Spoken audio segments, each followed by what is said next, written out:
Šiais metais visus kviečiu į tradicinę kalėdinių žaisliukų akciją.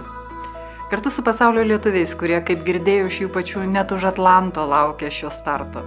Prisilieskime prie bendros kūrybos, kuri gimsta iš atidos ir meilės, kuri sujungia mus visus, mokytojus ir mokinius, tėvus ir vaikus, mokyklas ir bendruomenės, regionus ir žemynus, šalis, o svarbiausia mūsų sielas.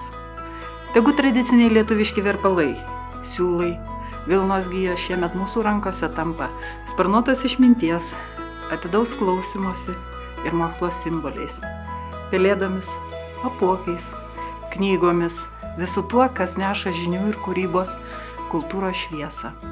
Sparnuotas idėjas, gilias vertingas įžvalgas, kalbančias apie amžiną žmogaus troškimą suprasti pasaulį.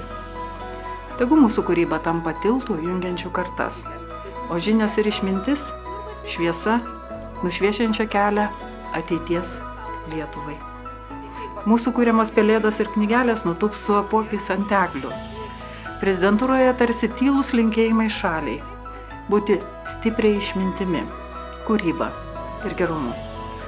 Tegul šių metų šventė primena, kad didžiausia dovana, kurią galime padovanoti vieni kitiems, yra mūsų atida, supratimas ir meilė, bendras džiaugsmo ir vienybės jausmas, kuris išlieka ilgiau už laiką ir įkvepia mus dideliems ir tauriems darbams tėvynės labui.